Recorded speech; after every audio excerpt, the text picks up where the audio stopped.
Hola a todos, ¿cómo están? Muchas gracias por la invitación, estoy muy agradado por ella y de poder participar en este tema tan importante como es el de la ansiedad y cuál va a ser su tratamiento. Mi nombre es Gabriel Balaguera, soy psicólogo y soy la persona que voy a trabajar el día de hoy este tema tan interesante de la ansiedad. Bien, es importante que primero, antes de iniciar, veamos de dónde viene este concepto y cuál es la situación que se gesta, ¿no? Desde su raíz latina que nos muestra que significa angustia o aflicción. Y desde ahí empieza a gestarse toda esta situación que empezamos a ver el día de hoy en etapa contemporánea de qué significa la ansiedad como tal. Bueno, pues es importante que entendamos que la ansiedad es la respuesta de anticipación que es involuntaria ante estímulos que pueden ser tanto internos como externos sobre alguna situación que podamos ver y que estos son percibidos por nosotros como situación amenazante. Es importante entender también que está acompañada de sentimientos desagradables o que son somatizados por situaciones de tensión en el ser humano. Para ello, entonces vamos a ver que la ansiedad es un tipo de emoción y viene desde mi punto de vista profesional y desde la teoría que he venido devengando frente a al tema de que la ansiedad muestra cómo es una ganancia biológica y desde el punto de vista desde que es una emoción, es una situación que no se puede controlar, es algo que no se puede manejar por lo cual aparece, simplemente va a existir. Y en esa existencia es importante que veamos qué sucede con respecto a ello. Primero que todo, pues vamos a ver que el sistema adrenérgico va a generarnos una extrapolación referente a las hormonas que generan este tipo de emoción, que en este caso lo estoy viendo desde el punto de vista de la normalidad.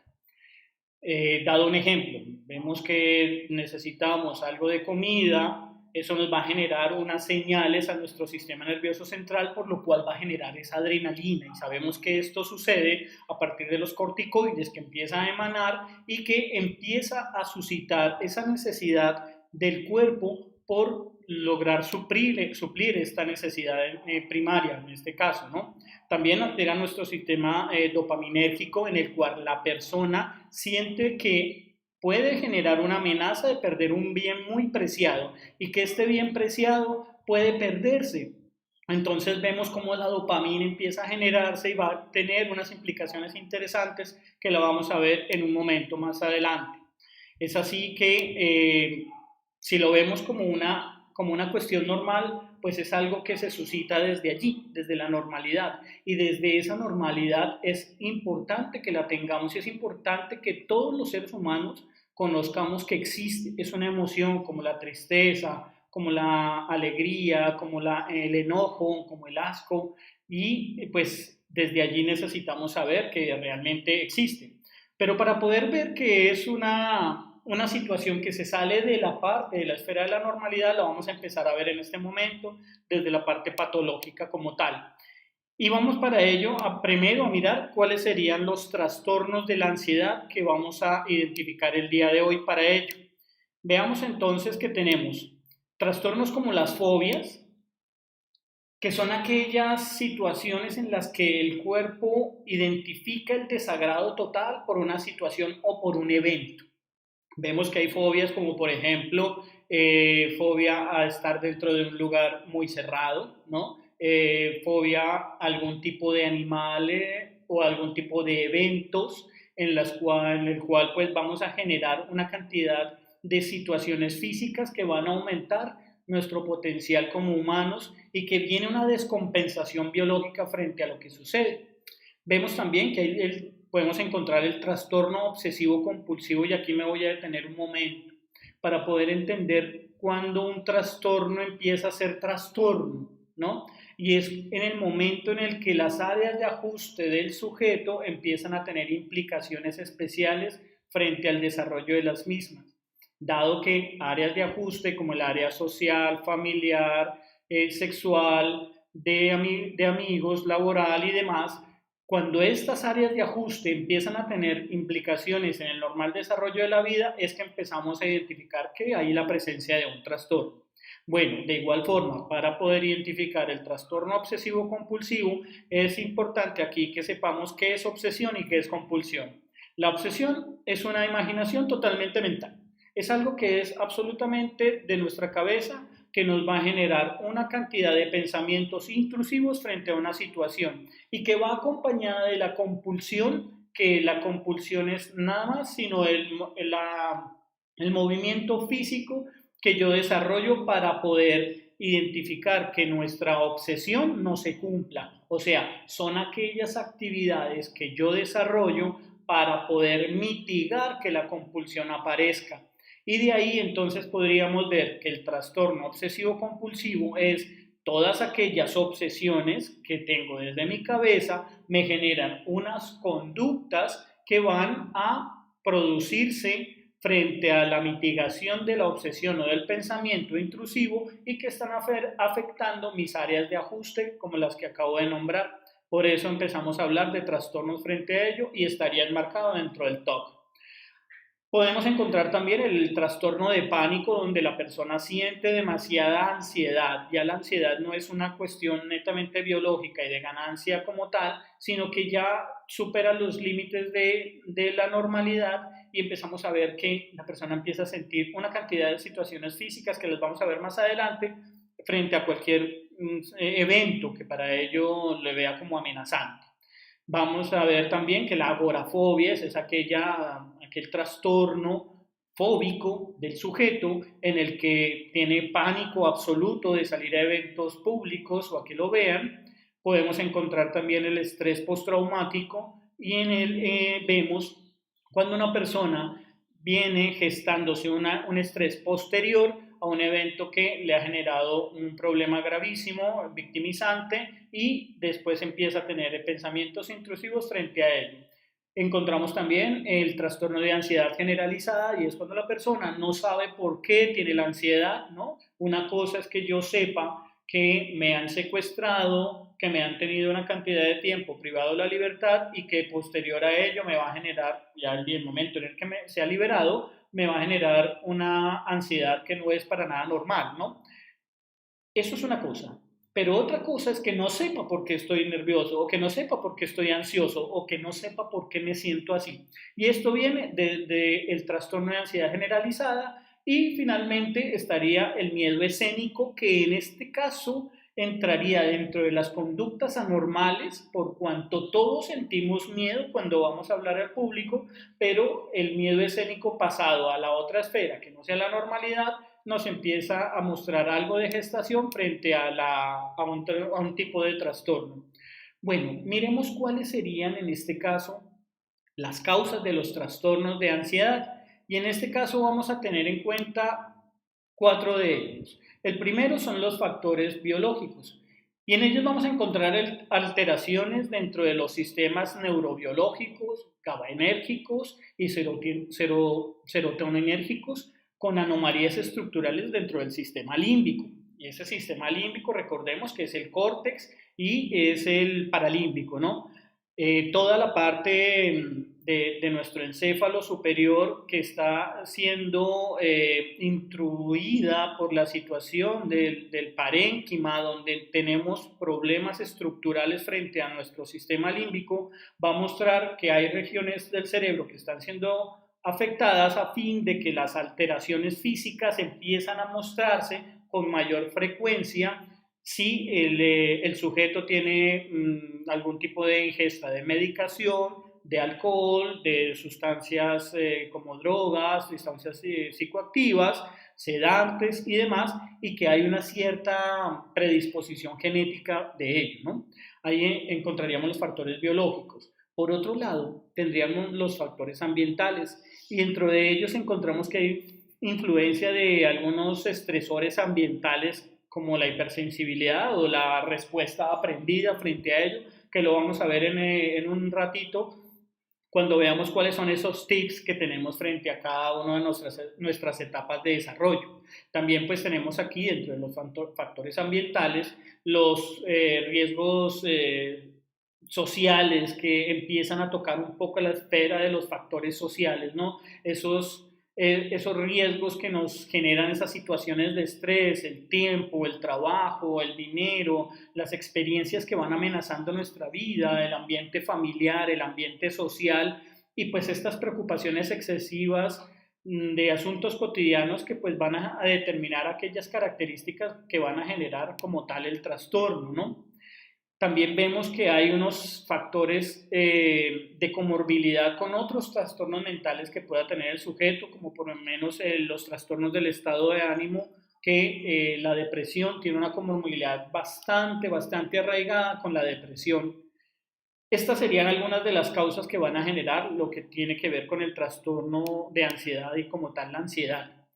Pero miremos entonces cuáles serían estos síntomas de la ansiedad y yo quiero dividir en algunos apartados. Primero de ello son los trastornos o las causas, perdóname, las causas vegetativas.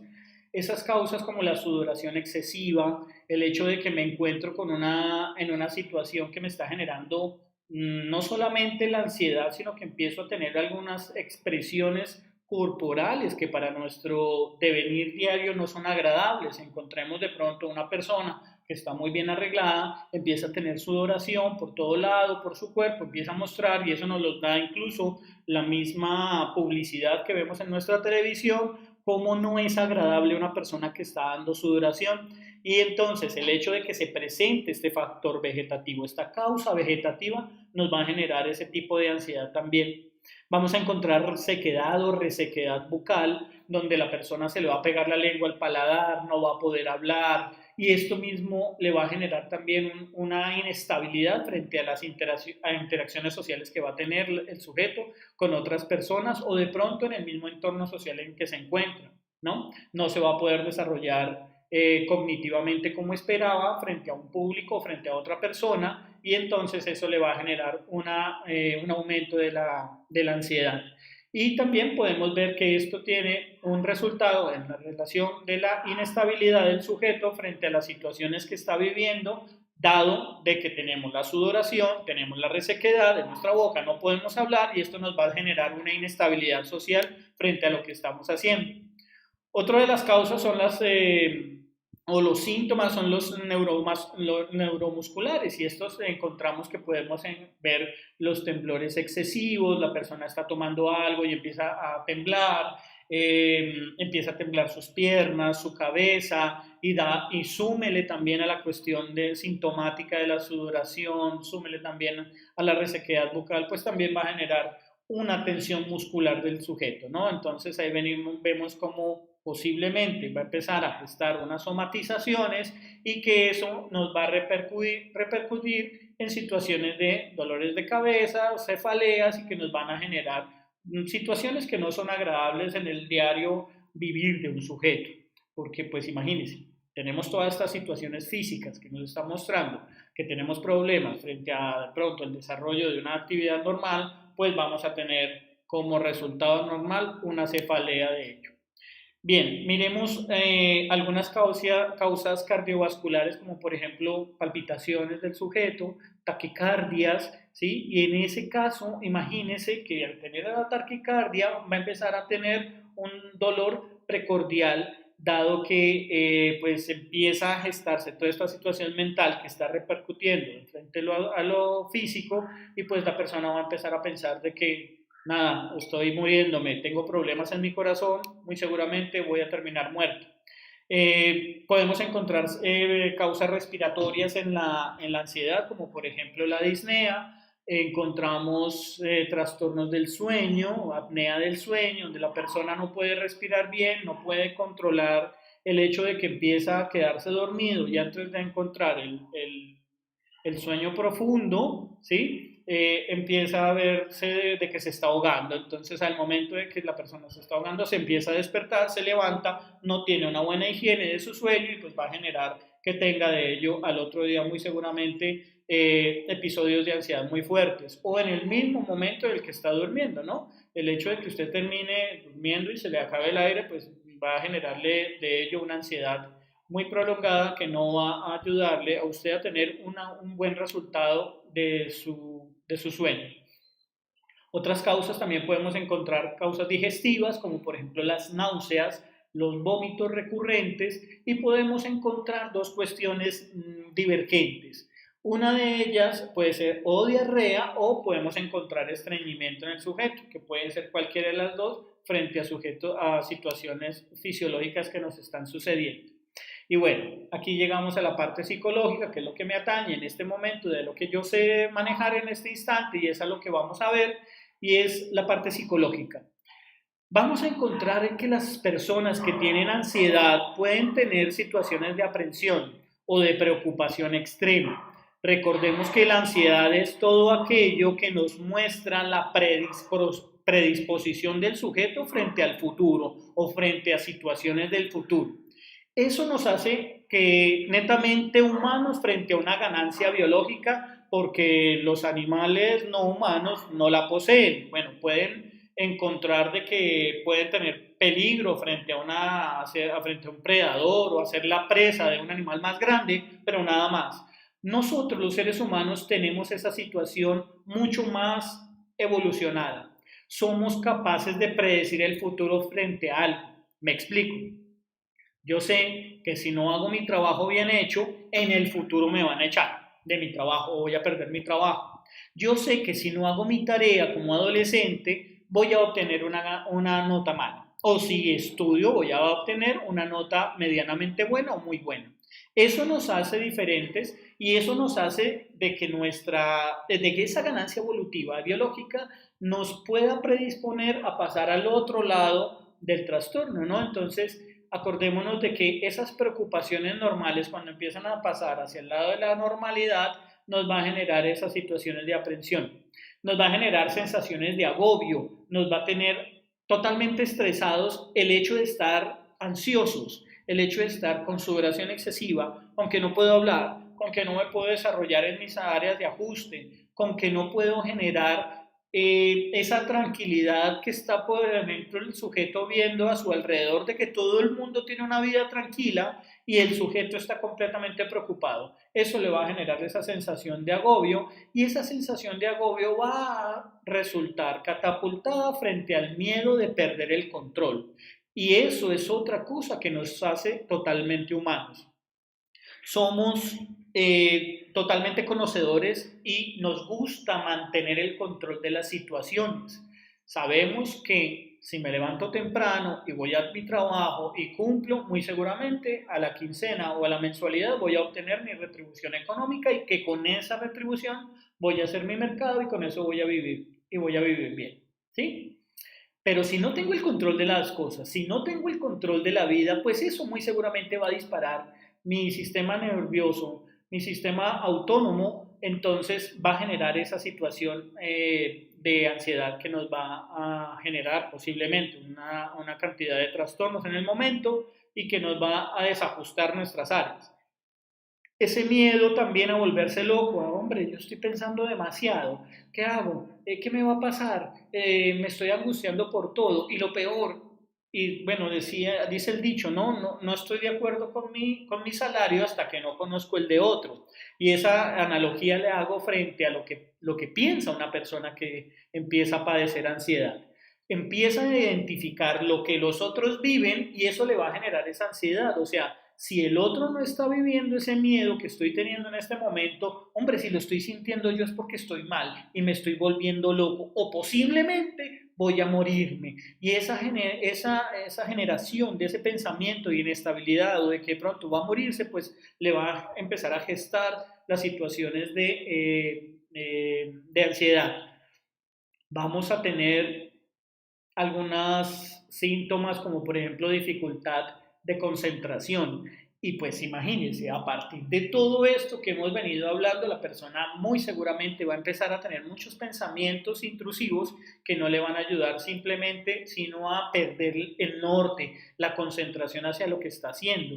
Y entonces, a partir de esa pérdida de concentración, la persona va a empezar a perder la memoria, sensación de perder la memoria. Hombre, se me está olvidando todo porque obviamente su atención la tiene centrada en las cuestiones físicas, en las cuestiones que está pensando ahorita frente a esos miedos que son irruptivos en su vida y su memoria va a empezar a moverse por otros estadios, ¿no? O sea, no va a poder concentrarse, va a empezar a pensar que la memoria la está perdiendo. Y eso le va a llegar al siguiente paso, que es la irritabilidad.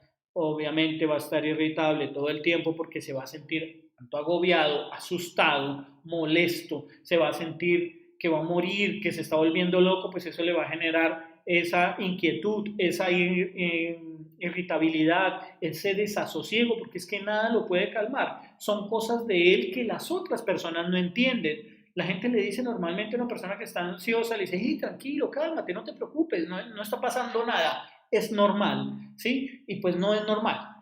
No es normal porque yo lo estoy sintiendo anormal, tú no lo estás sintiendo de la misma manera y esa forma que no es empática pues nos va a mostrar que él va a potenciar más eso. Y el miércoles, si la gente está pensando que eso es normal, se está sintiendo normal y yo me estoy sintiendo así, hombre, estoy mal, yo soy el anormal, estoy muy mal.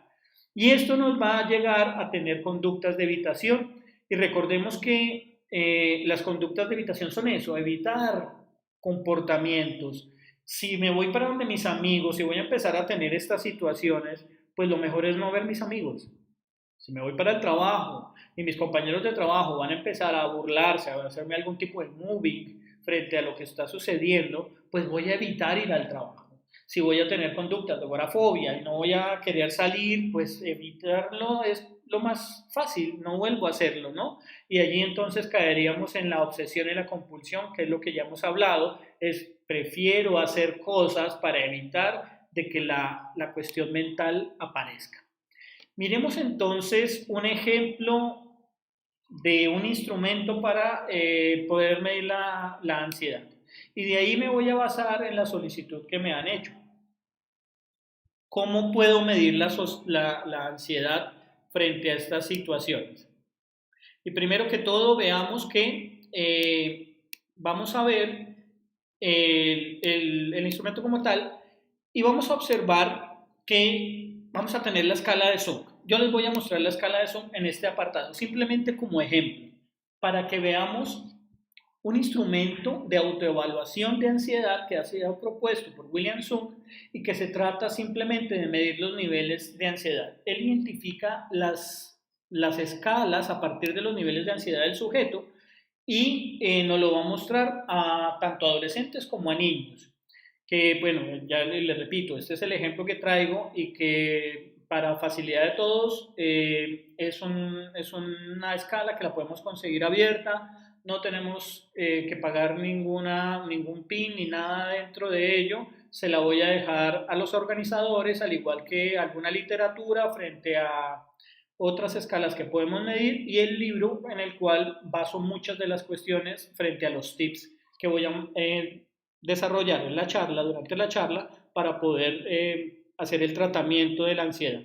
Bueno, esta escala también comprende un cuestionario de 20 informes o relatos que el sujeto nos va a dar referenciado frente a las características de la ansiedad que está suscitando, o que está sintiendo, o que está pensando. Y esto va a tener máximo una o máximo por mayor sea una semana adicional, o sea, máximo 2 semanas, una semana de cuáles son estos sentimientos, estas situaciones o estas sensaciones que está teniendo y son 20 preguntas frente a unos reactivos que se le están otorgando y eso simplemente van a tener unos baremos de identificación contrastada y nos va a arrojar el nivel de escala de ansiedad que va a tener, que de igual forma, como les digo y les repito, se los voy a dejar a los organizadores del evento para que ustedes los tengan y los puedan observar. Bueno, vámonos entonces al meollo de nuestro asunto, de nuestra charla, y es cómo vamos a tratar esa ansiedad. ¿Cuáles son los consejos que me van a ayudar a tratar esa ansiedad? Y para eso voy a dividir estos consejos en 3 apartados. El primero en niños, el segundo en adultos jóvenes y el tercero en adultos mayores. Me voy a detener un momentico en algunas situaciones con respecto a niños. Y es que con respecto a niños tenemos algunas cuestiones importantes. Primero que todo, la ansiedad que se gesta de los niños va a nacer o su fuente de nacimiento somos los adultos. Los niños vienen teniendo algunas situaciones de aprendizaje y nosotros somos quienes les estamos enseñando todo, no solamente en la escuela, no solamente aprendemos en nuestra etapa educativa, ¿sí? No solamente cuando vamos a la universidad o cuando vamos al jardín, cuando vamos al colegio. Todo el tiempo estamos aprendiendo cuando somos niños y eso nos hace responsables a los adultos frente a ello. Los niños van a encontrar algunas situaciones como fobias simples y esas fobias simples son miedos que son exacerbados a partir de situaciones que para nosotros son normales, pero que para ellos son muy grandes, como por ejemplo, viene la cucaracha caminando, el niño se asusta muchísimo porque nunca ha visto un animal caminando hacia él, ¿no? Y entonces lo que nosotros le decimos es, tranquilo, que esa cucaracha no hace nada, ellas no hacen nada, pero usted lo sabe porque ha pasado ya una, dos, tres, hasta cuatro, cinco decenios de vida, pero el niño aún no lo sabe. El niño piensa que es un animal o una cosa que viene a hacerle daño y no lo sabe. Entonces empiezan a gestarse esas fobias simples, fobia, por ejemplo, a los animales, a los ratones, fobia a la oscuridad, fobia a acostarse solo, fobia al agua fría o al agua caliente, algún tipo de comidas y que pues esto nos empieza a dar una luz diferente a de cómo debemos tratar nuestros hijos o cómo los niños deben ser tratados frente a una cuestión diagnóstica. Encontramos que hay niños que tienen trastorno obsesivo compulsivo también y eso también, como lo vamos a ver en la siguiente diapositiva, viene gestado desde la misma crianza que hacemos los adultos con ellos. Ellos también sienten ansiedad por separación y no solamente por la separación que tiene el padre o la madre cuando deja al niño en el jardín, sino la separación que tienen de muchas cosas, la separación de su edad, la separación de ya no poder jugar con los juguetes porque es que ya socialmente no es aceptado que usted juegue con carritos, usted ya tiene que jugar no sé, con aparatos electrónicos, o quítele el aparato electrónico y esa ansiedad de ya no tenerlo, o el niño que ya no vamos a destetar, ya no le vamos a dar pecho.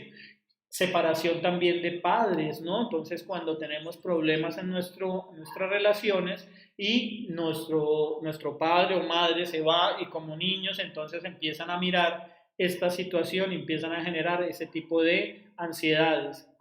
Algo nuevo que empieza a suscitarse es la fobia a la escuela, es la fobia a la asistencia a la escuela. Y no hablamos solamente de situaciones de bullying por parte de los estudiantes o compañeros, que es algo que es horroroso, siempre sucede y es algo que debemos tener mucho cuidado los padres de ver y los adultos que somos los pedagogos, los maestros, quienes estamos dentro del aparato educativo, ver que el bullying no solamente se hace como lo hemos visto en las películas, ¿no? El niño grande, fuerte, que toma al niño pequeño y el niño pequeño es el débil y el uno golpea al otro.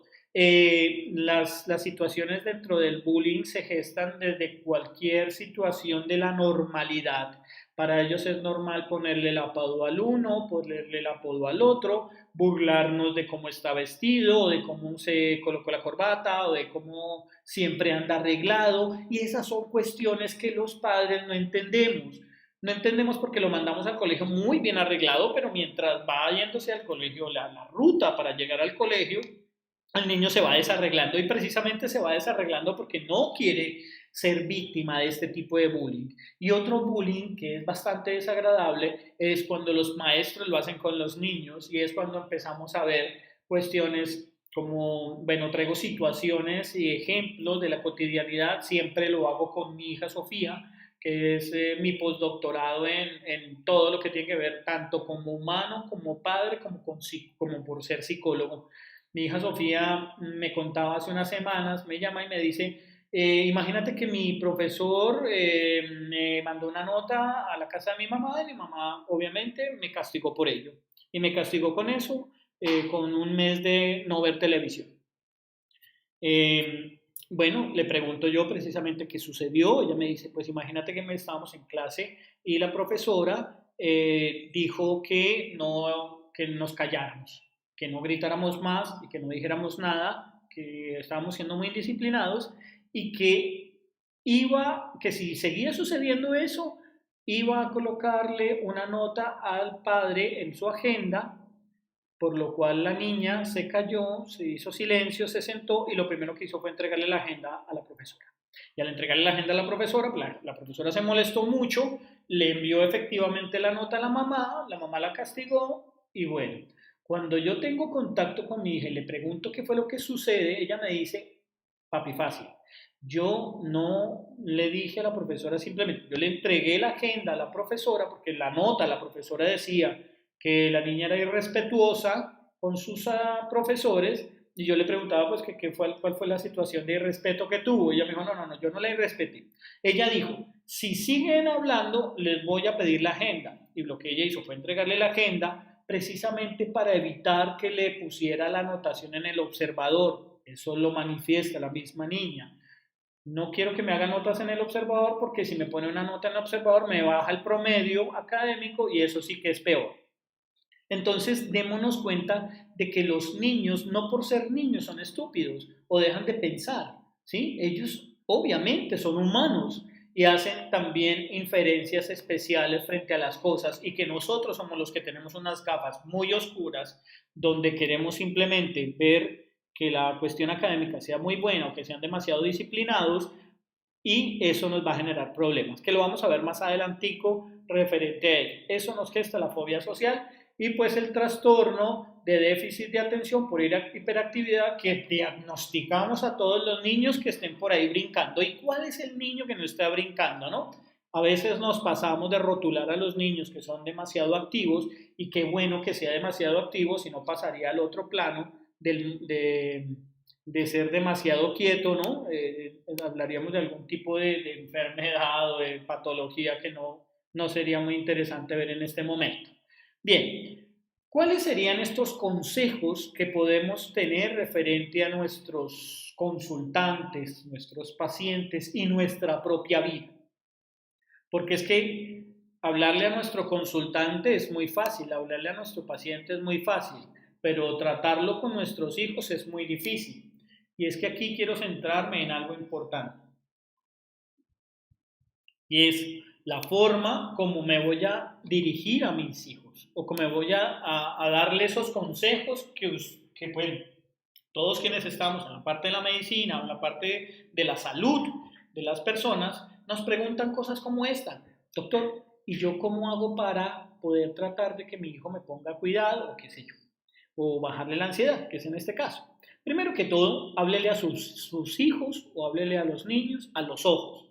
Siempre pongo este ejemplo cuando estamos hablando en pautas de crianza. Imagínese que usted es una persona del común, 1,70 de estatura, ¿sí? Y que sus padres o las personas adultas son personas que miden 6 metros.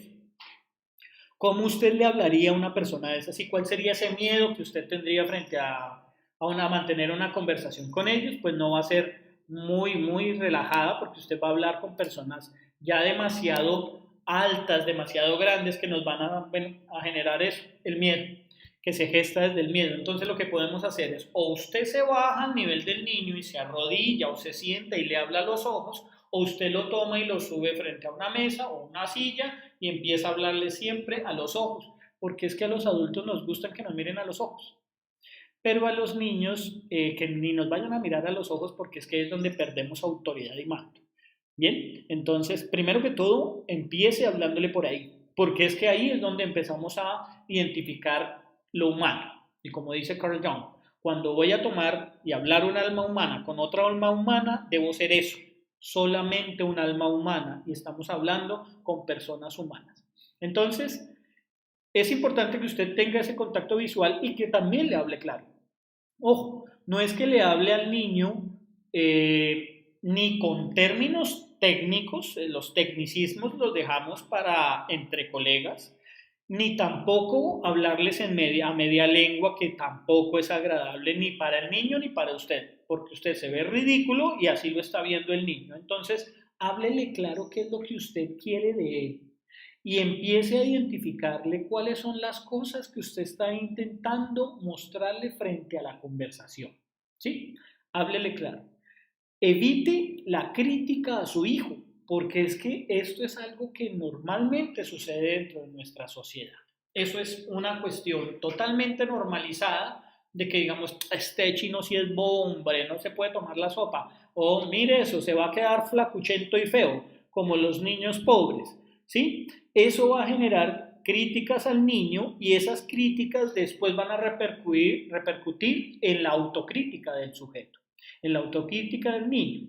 Hagamos un ejemplo, tengo una vasija llena de agua, le utilizo un tinte rojo, tomo una esponja, meto la esponja allí, la saco y si la oprimo, muy seguramente lo que va a salir es el líquido rojo. No esperemos que nos salga líquido verde o azul o amarillo y eso es lo que va a salir, es la realidad. O sea, no le vamos a esperar a que el niño nos dé unos resultados diferentes si es que yo le estoy enseñando eso. Si yo le estoy enseñando a tener una crítica muy fuerte con él, pues él muy seguramente cuando va a empezar a tener episodios de intrusivos de pensamiento, va a ser muy autocrítico con lo que está diciendo. Y eso nos lleva al cuarto aspecto que es el miedo que tiene el niño a fallarle a usted. Porque es que usted le dice, hijo mío, he dejado toda la confianza en ti, la he depositado en ti, tú debes ser más que tu padre es médico, pero tú debes ser un científico renombrado de la NASA. Y ese miedo a fallarle es porque usted le está generando un peso grandísimo y ese miedo es el que va a empezar a gestarle allí el nidito de la ansiedad al muchacho. No solamente estamos hablando de niños, estamos viendo cómo los adolescentes tienen eso. Y entonces como ya sé que le falla a mi papá, porque mi papá cada rato me está diciendo que no sé cómo vivir como él quiere que viva, pues lo mejor es buscar padres que sí me acepten porque en mi casa no lo hacen. Y eso parte desde la exigencia que estamos teniendo como papás o como adultos frente a ello. Entonces, ese miedo a fallarle se viene gestando desde ello. Hay que bajarle la exigencia, la normalidad, tranquilo, acuérdese como cuando usted era joven, acuérdese que usted no era el primero de la clase, o a lo mejor sí, pero muchos de los que no fuimos los mejores de la clase en este momento lo estamos siendo, o somos brillantes, o somos, no sé, exitosos posiblemente. No ser, no ser exitoso en la vida no solamente significa tener buenas notas o ser muy disciplinado en el colegio, déjelos que prueben la vida, ¿sí? Ojo, sin que pasen los límites, todo en su justa medida, todo de acuerdo a la ley de los medios.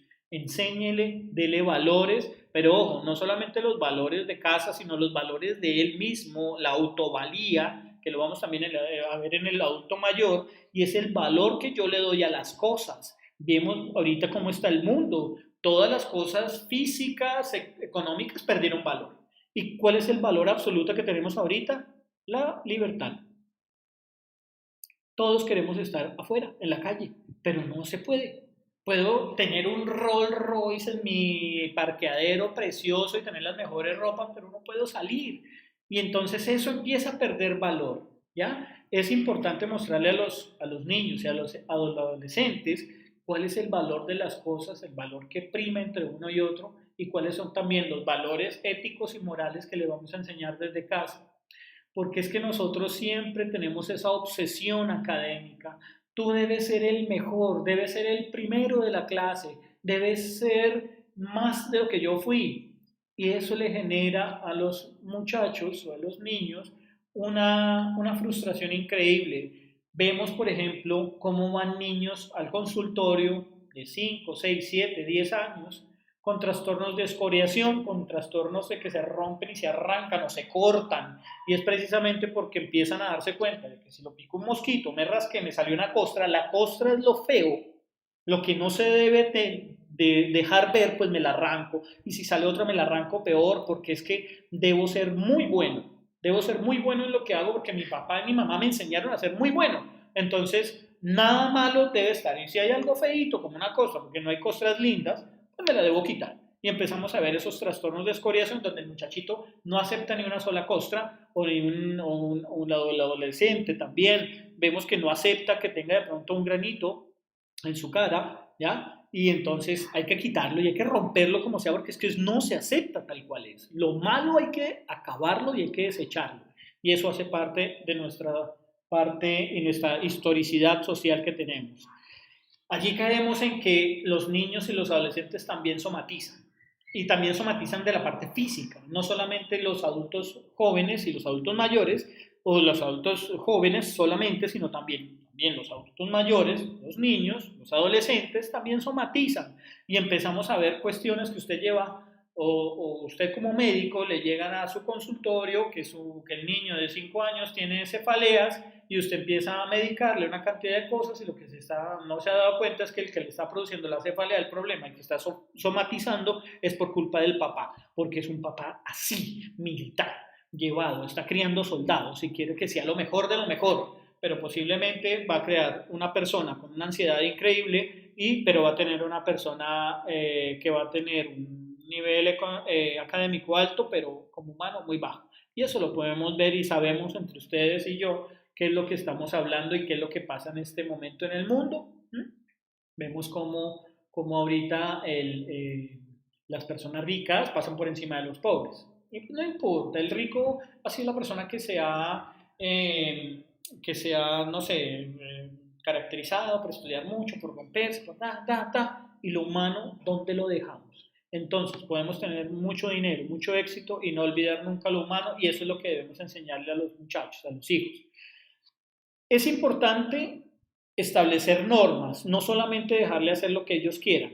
Es aquí donde es importante establecer las normas. Y ojo, normas cumplibles, normas que puedan manejar, no solamente las normas que yo estime conveniente, normas dependiendo de la etapa del desarrollo del niño o del adolescente. Al adolescente le debo colocar unas normas dependiendo de su etapa, de su edad, al igual que el niño.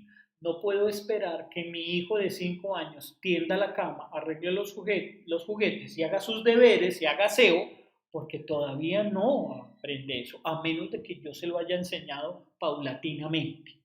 Y no puedo esperar que el adolescente me vaya a cumplir con este tipo de reglas como llegar temprano, no consumir licor, no consumir cigarrillo, no tener sexo, no hacer lo que en este momento hacen porque nunca se lo enseñé. ¿Y dónde lo va a hacer? Pues va a aprender cosas con los padres afuera, otros que no me están molestando.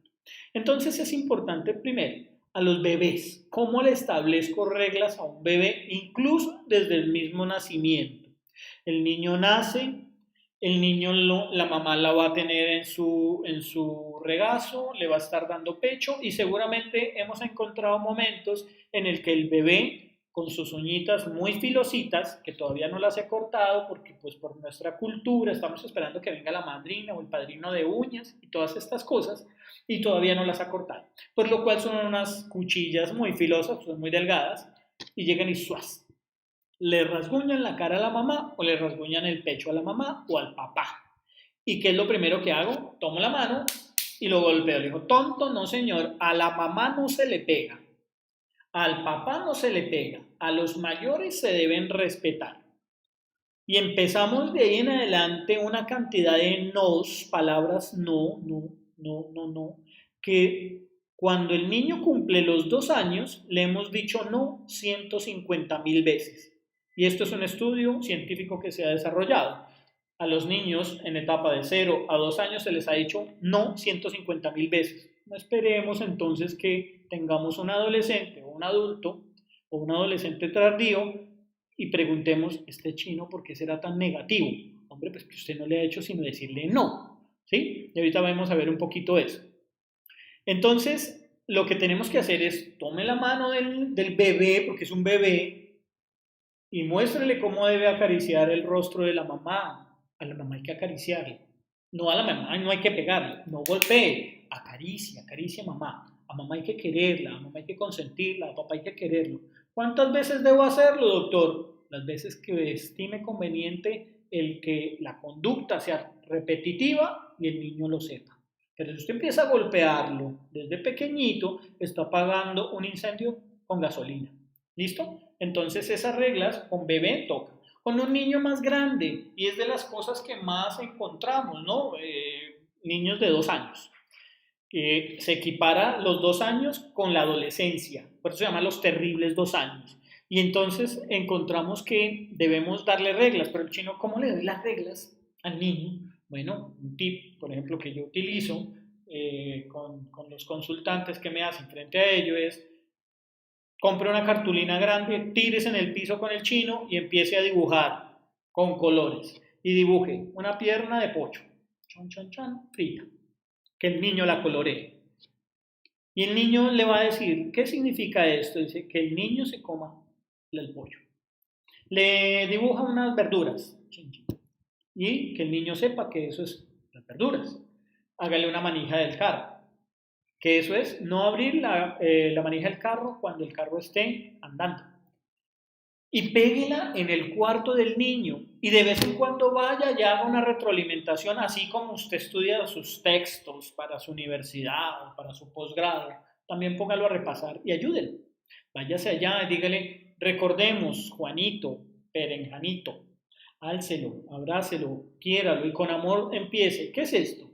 Juanito debe comerse el pollo. Ah, muy bien. Y esto: Juanito debe comerse las verduras. Y esto, y muy seguramente en la repetición el niño ya sabe cuáles son las reglas que tiene que hacer. 2, 3, 4, 5 años, ¿qué tiene que hacer? ¿Cuál es la responsabilidad del niño?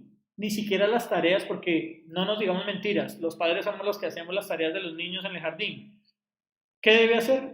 Tender la cama. Mínimo, mínimo, recoger sus juguetes. Pues cántele una canción. Invéntese una canción usted, a recoger los juguetes, vamos a recoger, qué sé yo.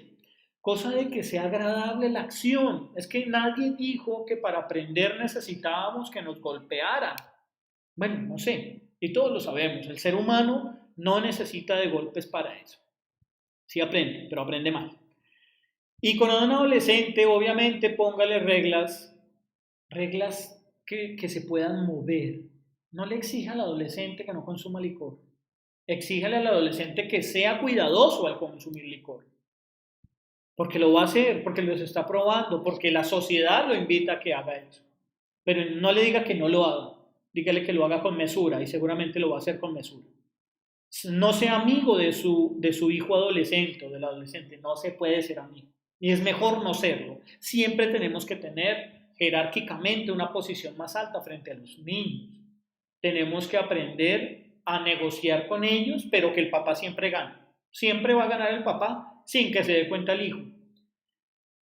Establezcamos entonces esas reglas dependiendo de la etapa del desarrollo.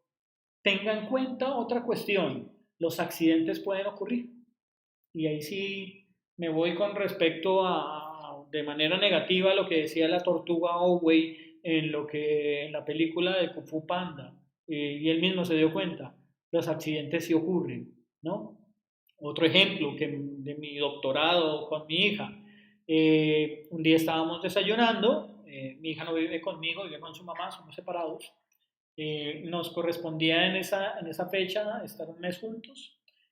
Ella tenía su pocillo de café, pocillo de chocolate así de grande. Yo me imaginaba, para mí es una cosa así pequeña, pero para ella es grande. Y fue a cogerlo y ¡pum! Se le regó encima. ¿Y a cuál de nosotros no nos ha pasado siendo ya grandes incluso? Bueno, pues se le regó y ella me miraba y me decía: ¿qué me vas a hacer? Yo le dije: no te preocupes, no te voy a hacer nada. El problema es que el tiempo no nos da, entonces nos toca salir ya para el trabajo, porque me la llevaba para el trabajo. ¿Qué pasó en el trabajo? Pues todo el mundo le preguntaba: qué linda esta niña, uy, ¿qué te pasó? ¿Te ensuciaste? Uy, ¿cómo vienes de sucia? Y todo el mundo le decía eso. Bueno, pues fue tan emotiva la cosa que al siguiente día dijo: hey, primero desayuno y luego me baño, porque no quiero que me hagan eso que me pasó ayer en la escuela, allá donde estábamos trabajando, trabajando en la escuela. Entonces veamos que sí se pueden corregir las cosas a partir de una buena forma de enseñarlo. Y eso genera y disminuye los niveles de ansiedad de un niño, porque obviamente cuando se riega la cosa, papá viene y me golpea, se va a estresar porque va a llegar tarde, aparte de eso toca cambiarse, porque qué van a decir los otros, y ese va a ser un punto que voy a tocar ahorita, que van a decir de mi hija que va a estar sucia. Pues ahí empiezan los problemas. Evite rotular a sus hijos o evite rotular a los niños, ¿no? Y eso que sea un consejo que usted aporte frente a la situación de salud mental, es que los rótulos no son buenos para nadie. Nadie son burros, nadie son tontos, nadie, ¿sí? Se le regó el café, ¡ah, qué tonto eres! No, no es tonto, hombre, fue un accidente. Ups, tuvimos un accidente, nos tocó. Estrellaste el carro, hombre, debes de tener cuidado la próxima vez. Ey, es que es un idiota manejando porque no sabes hacerlo. No, maneja bien, lo que pasa, maneja demasiado bien. Lo que pasa es que se confió en la velocidad de que maneja tan bien y vea, no, o no faltó que lo estrellaron porque no lo escuchamos y demás. Los accidentes pueden ocurrir y usted tiene que empezar a aprender a escuchar a sus hijos o empezar a escuchar a los adolescentes. Escúchelos con sus orejas y con sus ojos, porque normalmente estas cosas de poca escucha profunda y empática que tenemos con los niños y adolescentes son los que generan índices altísimos de ansiedad. Hablen positivo. De las cosas difíciles que hay es hablar positivo, porque es más fácil decirle no se le olviden las llaves que decirle hey, recuerda traer las llaves. Entonces, busque la forma de entrenarse en eso y juegue con sus hijos. Y en estos momentos de confinamiento puede ser bueno que hagan juegos de el que diga no va a perder. Porque es que ni en los mismos aguinaldos, por lo menos en Colombia, que tenemos, frente a ello, tenemos un juego que se llama así aguinaldos, y la persona que le diga sí al otro pierde. Pues no, hombre, juguemos al que diga no pierde y juguemos en eso, porque eso es importante que lo hagamos. Empecemos a hablar menos negativo y más positivo frente a ello. Bajémosle un poquito al control excesivo. Cuando queremos estar sobreprotegiendo los hijos o sobreprotegiendo los adolescentes, es que no les damos herramientas o recursos para cuando sea adulto pueda debatirse a la vida. Hombre, pero mi hijo ya tiene 25 años y ha estado en 4 carreras. Revísese a ver usted si cuando el niño era niño, usted seguramente fue una persona sobreprotectora. Entonces, tranquilo, que usted obviamente pueda controlarlo desde la lejanía, tome distancia frente a ello, sea un panóptico, como decía Michel Foucault, frente a las cosas y maneje su poder sin que el niño se dé cuenta que usted lo tiene ahí montado como un caballito, que lo tiene ahí molestándolo a cada momento. Dele su espacio para que él también aprenda a manejarse frente a ello. ¿Listo? Ayúdele a tratar los miedos, porque es que es normal que el niño sienta miedos, es normal que el niño tenga miedos. Nomás usted acuesta al niño, lo tapa, le pone la televisión y le están dando Monsters Inc. Y usted ve que en el programa ve como del closet están saliendo, o del armario están saliendo monstruos, y usted espera que el niño no sienta miedo. Todos sentimos miedo en cualquier etapa de nuestra vida, entonces muéstrele al niño que usted está con él, no que el miedo es malo, porque el miedo es otra ganancia evolutiva que tenemos.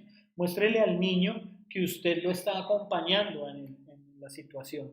Dígale a su paciente adulto, que se acueste con el niño, no que duerma con el niño porque no está bien, pero sí que se acueste con él y le lea un cuento. Seguramente con el gasto de energía que ha tenido el niño durante todo el día, transcurrido todo el día, pues seguramente va a caer rendido escuchando su voz.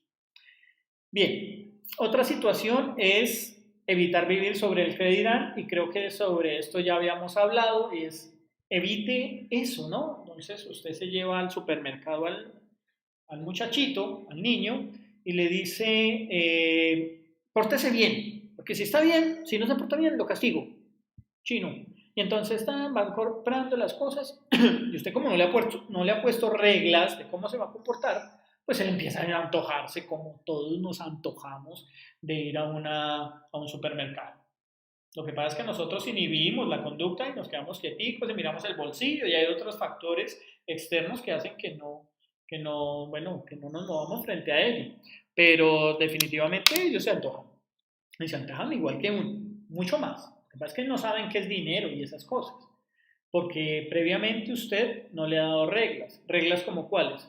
Vamos a ir al supermercado, hijo, y solamente te voy a comprar una cosa, la que tú quieras, pero una. O te voy a comprar una cosa de comer o una cosa de dulces. Y usted le empieza a negociar a él, pero usted ganando siempre. ¿Listo? Bien, entonces la situación sobre el que dirán se gesta cuando usted llega ya al momento del berrinche, cuando usted no le compró lo que quería él, Y entonces usted le dice, ay, qué pena lo que está pensando la señora, qué pena, le va a decir al policía que se lo lleve, y cosas así que lo que está haciendo es darle más motivos para que el niño tenga más ansiedad y tenga muchos más miedos. ¿Listo? Igual con sus hijos adolescentes. Ojo con esas situaciones porque todas estas situaciones que hacen que nuestros vecinos o el que dirán va a generar ansiedad. No salga así porque ¿qué va a decir el vecino? Que tengo un hijo marihuanero o que tengo un hijo loco porque tiene el cabello largo. Hombre, mire las cosas, médielas, pero no diga esas cuestiones porque no se debe manejar ese que dirán le va a generar mucha ansiedad al muchacho. Reconozcale los logros y sé que muchos lo hacemos. Sé que muy bien, Juanito, muy bien, Gabrielito, muy bien por lo que está haciendo. Hasta ahí, muy bien. No le digas a tus hijos, eres el mejor niño del mundo, porque no es el mejor niño del mundo. Hay niños mejores que él. El problema es cuando usted le dice, eres el mejor niño del mundo y va a encontrarse en la escuela que hay niños mejores que él. Ahí es donde se va a frustrar. Y ahí es donde van a generar la angustia y va a generar todas estas situaciones de ansiedad que después van a verse vistas frente a otras cuestiones, como por ejemplo la depresión. Dígale, él es un niño inteligente, eres un niño hermoso, eres un niño juicioso, qué bien lo hiciste, qué bonito dibujo hiciste, ¿no? Es el mejor dibujo del mundo. No, no es el mejor dibujo del mundo. Ni siquiera, ni siquiera Van Gogh lo supo cuando lo estaba haciendo y su hermano se lo decía. Entonces, mucho menos nuestros hijos. Pilas con esto, hay que elogiarlos, claro, reconozca el logro, sin decirle que es el mejor del mundo, porque eso es lo que va a generar posteriormente una crisis de ansiedad y de frustración. Protéjalos, proteja a sus hijos, proteja a los niños, protéjalos siempre, a los adolescentes. Ojo, sin sobreprotección. Control medido por usted. Usted es el que tiene el control, no el niño, que no se le salga de control, pero sin que sea excesivo. Y enséñelo a que se acepte como es. Porque el problema que lo tenemos es que, ay, es que mi niño es el más hermoso del mundo porque tiene ojos azules o porque tiene unos ojos grandes. Y entonces se va dando cuenta cuando va creciendo que no los tiene tan lindos como si los tiene su compañerito, o no es rubio como el compañerito, o no es tan grande como el compañerito, y empieza a tener esas situaciones de ansiedad, de depresión, de frustración, y encontramos ahorita que se están suicidando. ¿Y por qué se estarán suicidando? Tan buen ejemplo que yo les di. Pues no, está teniendo unas buenas pautas de manejo con ellos. Miremos entonces nuestra segunda apartado y es cómo vemos la situación de ansiedad en adultos jóvenes, antes de que ellos sean adultos mayores, o sea, la edad en la que estamos ahorita. Es importante hacer el ejercicio físico. Esto no es que estamos encontrando ahorita que el agua moja, pero sí es bueno una acción repetitiva frente a ello. Y no solamente, bueno, ¿por qué traigo esto a colación? Porque es que el ejercicio físico en este momento se está viendo únicamente por lo estético, más no se está viendo como la parte saludable. Y es allí donde los profesionales tenemos que empezar a trabajar frente a la salubridad del ejercicio físico, de la relajación y de todas estas cuestiones espirituales humanas que necesitamos empezar a movernos desde este momento. Ahora, entendamos que estamos en confinamiento y que ya no podemos hacer el mismo ejercicio físico que hacíamos antes, ¿no? No podemos ir a jugar fútbol, no se puede, o por lo menos en una cancha grande.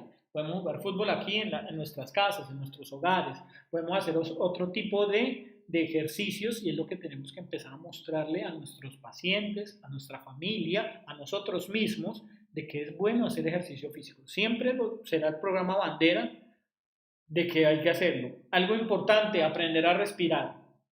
Porque en el momento en el que tengamos una crisis de un sujeto con ansiedad, lo primero, lo vital, es aprender a respirar. Acompañar la respiración de la persona, inhalación profunda por la boca, lo normal que todos sabemos que debemos hacer porque pues eso nos va a llenar de oxígeno a nuestros pulmones, bronquios y eso nos va a llevar a que mejore nuestra circulación, llegará más oxígeno a nuestro parénquima, toda nuestra situación de cerebro y pues nos va a mejorar eso. Las crisis de ansiedad también. Y que siempre que usted tiene miedo, usted lo que hace es mejorar su respiración y tener una respiración bastante medida, entonces es importante hacer eso. Los ejercicios mentales en esta época son cruciales y es que aquí es donde es importante ver la relajación del sujeto frente a, no sé, si no le gusta el yoga, puede mirar aplicaciones y miles de aplicaciones que hay ahorita en el mercado para poder relajarse. Porque es que pensamos y lo que nos ha vendido el mercado es que relajarnos es meternos en una abadía y volvernos unos monjes donde solamente nos podemos golpear para que el cuerpo muera y el alma vaya. Y no, la relajación es otra cuestión mucho menos complicada, es como estar un poco más tranquilo frente a las situaciones adversas o cualquier situación en la que estamos viviendo, tomar una pausa, un momentito y retomar en unos instantes. Hacer tiempos fuera son situaciones de ejercicios mentales que nos pueden mejorar nuestra relajación y eso lo podemos aprender incluso desde niños. Desde niños sabemos que hay que hacer la pataleta, dispararnos rapidito y ya. No, hay que enseñarles también a no hacer la pataleta, vaya, recupérese y que cuando vuelva hablamos, sin violencia, ¿no? Ejercicios mentales de distracción, no solamente, bueno, ahorita sabemos que si no podemos vivir con nuestros celulares no podemos hacer nada, pero bueno, por lo menos distráigase haciendo actividades como cosas que usted nunca hizo y siéntese en familia, dígale a su paciente que se siente en familia y que se converse, hombre, usted que siempre quiso hacer y muy seguramente alguien le va a decir, hablando profundamente, yo quise tocar la guitarra y nunca pude, eso es muy difícil. Quise tocar el acordeón, es muy difícil, o el piano. Hombre, ¿por qué no lo hacemos? Hagámoslo juntos, hagámoslo todo en familia, ¿sí? Y descárguese una aplicación que hay miles también que le enseñan a tocar como simio desde el inicio. Y verá que eso le va a enseñar, como decía Arthur Schopenhauer, la contemplación del arte va a hacer que su voluntad, esa cosa que está ahí, que hace que usted esté melancólico y deprimido, baje. Y sí, seguramente sí, aprenda a pintar, aprenda a hacer cosas que solamente los humanos hacemos. ¿Sí? Ahí es donde está lo humano y en este momento necesitamos ser muy, muy humanos porque ya las discotecas, ya los viajes, hasta las mismas playas se acabaron. Entonces necesitamos tener nuevas distracciones, nuevas formas de aprendizaje y que nos surtan ahorita herramientas para poder tener en este momento de confinamiento. Bueno, otro ítem que tenemos siempre, la buena alimentación, mucha verdura, mucha fruta, poco frito, poca comida chatarra, poca deliciosa hamburguesa y todas estas cosas que estamos inundados de todo lado, nuestras comerciales, la parte capitalista nos está vendiendo todo esto. Bueno, yo sé que ustedes más que yo saben que hay que alimentarnos bien y algo importante, tener en este momento una higiene del sueño. La higiene del sueño es importante dado que no solamente es que duerma placentero, son las actividades previas las que me van a dar la higiene de mi sueño. ¿Qué voy a hacer antes de dormirme? Hay gente que toma leche caliente, otros le echan a la leche un poquito y sumergen algo de lechuga porque eso tiene triptófano y el triptófano es un químico que nos ayuda a deprimirnos y por ende nos vamos a cansar mucho más, vamos a conciliar más rápido el sueño. Tratemos de no utilizar ningún tipo de luz blanca, tabletas, iPads, celulares, televisores, porque nuestros circadianos en este momento están identificando otra cuestión y nos está aumentando nuestra vigilia. Entonces sería mejor apagar la luz. Ah, pero es que el ansioso, cuando apaga la luz, empieza a pensar, ¿no? Y entonces ahí empezaremos a decirle que es importante que no busque quitar la ansiedad, porque enseñémosle que la ansiedad es algo que existe y que no lo vamos a quitar, que lo vamos a aprender a manejar, pero la ansiedad nunca la vamos a dejar de tener. Vamos a dejar de tener una ansiedad patológica, pero la ansiedad, y ni Dios quiera que nos quite la ansiedad, porque si quitamos la ansiedad bueno, nos volvemos absolutamente irresponsables. Entonces, primero, enseñar a no quitar la ansiedad. La persona que apague la luz para dormirse tiene que ya estar exhausta y muy seguramente si ha comido bien, si ha tenido ejercicios de relajación, si ha tenido buen ejercicio físico, si se ha distraído y no ha visto pantallas de ninguna índole, seguramente va a apagar la luz y se va a quedar dormido. Pero ahorita vamos a ver algo que va a fortalecer eso.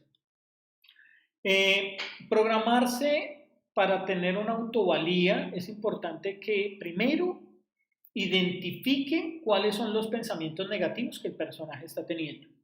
Identifique cuáles son los pensamientos que son intrusivos para el sujeto y a partir de esos pensamientos que usted le ayude o que la persona lo haga por sí solo, los reconozca, voy a empezar a identificarlos y después de identificarlos voy a empezar a minimizar el valor que tiene ese pensamiento frente a mi actuación. Tanto valor tiene que yo no vaya a trabajar? ¿Sí? ¿Qué tanto valor tiene que yo no haga la tarea? Seguramente tiene muchísimo valor, ayúdele a que sea menos. No es pronto que no la haga, hágala, pero hágala con pasión, hágala con cariño, hágala con otras maneras, con mayor creatividad, bueno, no sé. El punto es que usted tiene que empezar a mostrarle cómo ese valor negativo va a empezar a bajar y usted le va a juxtaponer el valor positivo a lo que está haciendo. Ayúdelo a hacer eso. Y empezamos a separar lo que son las metas del sujeto frente a los pensamientos negativos. ¿Qué es lo que tienen que hacer? Tengo que hacer la tarea. Esa es la meta, hacer la tarea. Pero ¿y si la hago mal? ¿Y si me saco menos? ¿Y si me saco menos de la nota que mi papá quiere? Bueno, ayúdele también a su paciente a que esos pensamientos negativos pierdan valor y que las metas empiecen a subir frente a pensamientos positivos. Es importante que el sujeto empiece a planificar las acciones en el día. ¿Por qué? Porque es que una persona que está teniendo ansiedad tiene tiene el miedo a perder el control, ¿sí? Entonces, en algunas ocasiones vamos a encontrar personas ansiosas que planifican demasiado y otras veces que no lo hacen. Quienes no lo hacen, enseñémosle a planificarlo. Entonces, de tales a tales horas vamos a hacer tales y tales cosas. ¿Y qué pasa si no lo hago? No importa. Si no lo hace, lo cambiamos. No hay problema, porque podemos gestarles un problema mayor. No planificaba y ahora que planifica le vamos a generar mayor ansiedad. Hay que ayudarles a esa flexibilidad de que no pasa nada si cambio una tarea por otra o si la hago en menor y mayor grado. Eso lo tenemos que aprender a mostrar. Y hay que mostrarle que hay momentos en los que me puedo preocupar. Autorícele que se puede preocupar en algunos momentos. Ojo, en el día, no en la noche. No que se acueste, apague la luz y empiece. No hice la tarea, vale. ¿Y qué pasa si no hago esto? ¿Y qué pasa si no hago lo otro? Hombre, eso le va a usted a gestar una preocupación increíble, va a manejar mucha energía y no va a dormir. Entonces, eso que acabé de decir, ¿qué pasa si no hago la tarea? ¿Qué pasa si no la hice bien? ¿Qué pasa? Que lo hagan el día, en una hora determinada. ¿Sí? De 3 a 4 es la hora de preocuparnos. Nos vamos a preocupar en esa hora, ¿listo? Es una terapia cognitivo-conductual que nos va a ayudar muchísimo a eso. En esta época, en esta hora o 2 o 3 horas, las que usted estime conveniente, dependiendo de la terapia que usted vaya a hacer o dependiendo de la ayuda que le vaya a dar a su paciente, a la persona que está consultando, pues esa va a ser la hora de preocuparnos. Vamos a preocuparnos aquí, pero que sea esa, ninguna otra. Vamos a dejar únicamente esa. Por la noche, yo no señor, eso lo vamos a mirar mañana de 3 a 4. Ahorita no pensamos eso. ¿Listo? Porque es importante mantener eso. Es importante que él sepa cuándo se debe preocupar, no todo el tiempo. ¿Bien? Y en ese momento de preocupación, pues vamos a estar ahí para ayudarle. Con un vasito de agua, vamos a estar pendientes de ellos, vamos a apoyarlo, ver qué pasa, ayudémosle con otras alternativas, con otras estrategias, con mayor creatividad, posiblemente con algún tipo de apoyo físico, lo que sea. ¿Listo? Y finalmente, mantener una vida social activa, eso lo sabemos, somos seres sociales totalmente y que necesitamos de mantener eso y es importante aquí, si la persona es casada o tiene una pareja, que la pareja ayude, que la mujer o hombre no empiece, es que ya empezó a verse con los amigos, es que ya empezó a hablarse con no sé quién, déjelo que está teniendo episodios de ansiedad, déjelo que cuando le reduzca la ansiedad usted nuevamente le controla las cuestiones, pero aquí es importante, perdón, manejar los celos, manejar estas estas comportamientos que lo que hacen es la ansiedad, ¿no? Y hablando de los celos, que es lo que más genera ansiedad a la pareja, tanto de hombres como a mujeres, evitemos hacerlo. Esos pensamientos, porque son cosas que simplemente existen en su cabeza, todavía no son reales. Y el hecho de que usted se haya tenido situaciones de que la gente dice, es que ya por el hecho de que usted lo piense se hizo realidad, no, no es así. No porque yo esté pensando que mi esposa está teniendo relaciones y la tengo aquí al lado mío, ya se hizo, que no las está teniendo, no está siendo infiel, ¿ya? Entonces, primero cerciórese de todo y empiece a manejar las cosas de manera inteligente. Bien, y finalmente, vamos a ver la ansiedad en adulto mayor. Voy a quitar aquí un momento la cámara para que puedan observar la diapositiva. Y bueno, primero que todo, debemos entender que los adultos mayores no usan redes como lo hacemos nosotros. Ellos no se comunican. O sea, nosotros no sabemos lo que le está pasando. Y como no sabemos lo que le está sucediendo, nos va a generar a nosotros un tipo de frustración, nos va a molestar, nos va de pronto a aturdir esa cuestión. Por lo cual es importante que sepamos que ellos no tienen esa facilidad de comunicarse con nosotros frente a las situaciones que les está sucediendo. Paso uno. Es importante eso. Luego, podemos entender que son las mismas motivaciones que tienen los adultos jóvenes, los adolescentes o los niños. Son las mismas motivaciones los que les va a generar a ellos la depresión. Entonces, cosas que a nosotros pensamos que porque ya son ancianos no los va a tocar, como por ejemplo pagar la renta o cómo voy a vivir o de pronto cómo me voy a vestir, son cosas que también a ellos les va a estresar y ahorita vamos a ver por qué. Entienda que ellos también somatizan y lo hacen de manera mucho más fácil que nosotros, obviamente, ya a nivel cerebral ya tienen niveles de dopamina, de serotonina mucho más bajos, no saben, sus glándulas suprarrenales no producen las hormonas que deben hacerlo, por lo cual van a tener somatizaciones mucho más fáciles que los jóvenes, por lo cual todo le va a doler. Y el adulto mayor siempre le va a doler todo. Pero muchas veces los dolores no son físicos provocados por algo físico, sino son físicos provocados por algo de su ansiedad o algo mental. Y es que pensamos que porque ya son adultos mayores se aguantan todo. Y no es así. También aguantan mucho, pero a otras cosas no. Y es que es importante entender la etapa del desarrollo en la que se encuentran, ¿no? Ellos no se comunican de la misma forma como usted porque no tienen la misma energía ni la misma necesidad de comunicar todo, no les importa. Dígame papá o mamá o abuelo, ¿usted por qué no está almorzando? Si se va a enfermar. Y entonces no le va a importar decirle a usted o a la persona joven por qué, si no tiene por qué.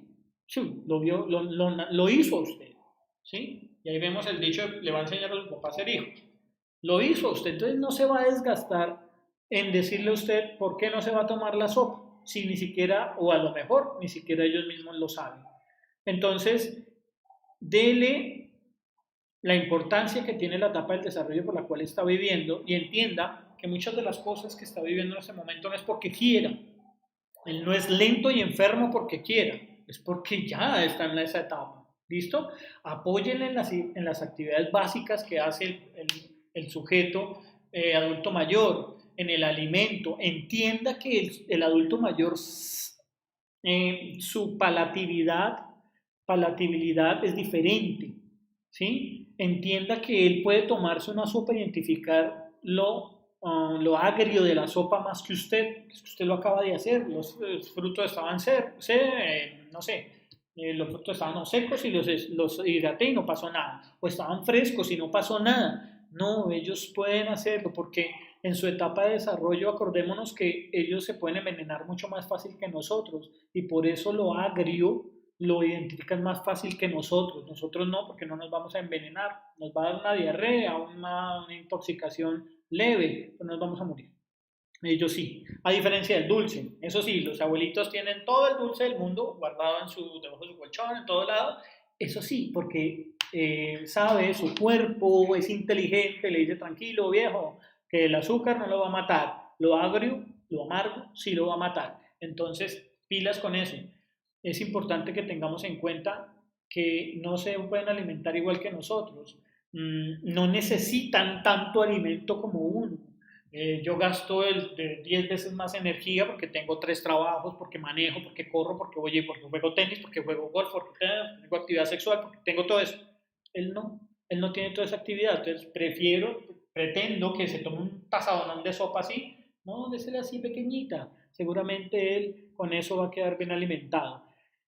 Obviamente, sin llegar al punto de pasarme sobre lo que dice un nutricionista o alguna situación de estas, ¿no? Obviamente todo lo tenemos en su justa medida siempre, pero hay que entender estas situaciones de ellos. Igual, se distraen de una forma diferente a nosotros, claro. Eh, Ellos no juegan golf, no juegan tenis, no juegan fútbol, no juegan, qué sé yo, Atari, videojuegos, ¿no? No miran chats, no miran TikTok, no miran Facebook, no miran eso. Ellos se distraen con otras cosas de pronto muy diferentes a lo que hacemos. Indague con ellos qué les distraía y vuelva a traérselo, pero pregúntele, ¿no? Abuelito, ¿qué te distraía? No, me distraía a tejer. De una vez a tejer, no, pero yo no quiero. No importa, usted se distrae. No, es que no quiere ahorita. Pregúntele qué le distraía, qué le gustaba hacer y qué lo puede ahorita traer a colación, a que sirva, ¿no? Tenga en cuenta la minusvalía física y mental del sujeto, porque es que eso puede llegar a volverse tanto la ansiedad como la depresión, en que empieza a descuidarse en las dos cuestiones, física o mental. Eh, Ayúdelo a que no debe necesitar, la persona no tiene los mismos objetivos que tenemos y pues no va a pasar ahorita a nuestros objetivos de vida. Eh, no es lo mismo, no es lo mismo la situación que tiene frente a la tacañez que tenía, ¿no? O que le vemos, ¿no? Lo vemos aquí también. Es que el abuelo no es pobre, el abuelo tiene plata, pero más tacaño, no lo deja ver a nadie nada. No, es que él no le interesa gastarse la plata como uno en restaurantes caros, en ropa cara, en arreglarse, en mascarillas, en edificios, en arreglar la casa. Él se lo prefiere gastar en otras cosas como más sencillas, como darle dinero a sus nietos, por ejemplo.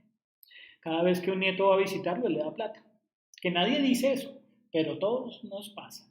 Cuando visitamos a nuestro abuelo, él nos da alguito. Y eso lo hace feliz. Su dinero es para eso. Y él se lo quiere gastar en eso. Ayúdelo a que se lo gaste en lo que quiera. Es que es su plata. ¿A usted no le molesta que le digan en qué gastarse su dinero? Bueno, más aún a una persona que es mayor que usted. Bien, ayúdelo en las amistades. Así como el niño, así como usted y así como el adulto mayor necesita de un círculo social. Ayúdelo a conseguir esas amistades que tanto necesitamos todos los seres humanos en nuestra parte social. Entienda que puede generarle desesperanza el culparse por todo lo que está sucediendo. Y traigo a colación algo que está pasando, el COVID-19. ¿Y a quién más cuidamos ahorita? A los adultos mayores. Y entonces los adultos mayores ven el noticiero y ven que todos lo estamos cuidando y dicen, ay no, esto es culpa mía. ¿Sí? Entonces, no, abuelo, no es culpa tuya, no es culpa de nadie, solamente sucede, y explicarles y hacerlos sentir bien, porque ellos normalmente se culpan de todo lo que pasa. Entonces vive el abuelo con la familia y se pelea la familia y el abuelo piensa que es por culpa de él. Entonces ayúdelos a mostrarle que nada es culpa de ellos y de que ellos valen muchísimo frente a ello. Denles un objetivo de vida, obvio, frente a la etapa del desarrollo que están teniendo. No espere que, a ver, abuelo, ¿es que usted no quiere ser alguien en la vida? No, es que ya lo fue. Ya no quiere ser nada, simplemente estar quieto. Pregúntele qué quiere ser, qué quiere hacer, qué quiere desarrollarse en este momento. Ayude a darle ese sentido de existencia que requiere tanto en este instante y que requiere tanto de usted. Porque es que usted es la persona que tiene ahorita la fuerza y que es la persona que esta persona adulta mayor necesita. Bueno, Con esto termino esta charla. Espero que les haya sido de muchísima ayuda. Estos son mis contactos, mi correo personal y mi número celular. Si van a llamar desde fuera de Colombia, el número, el código es 57 más este número te largo. Estoy presto para lo que necesiten y nuevamente muchísimas gracias por la invitación. Muchas gracias, muy gentiles y estamos en contacto. Espero haberles ayudado. Gracias.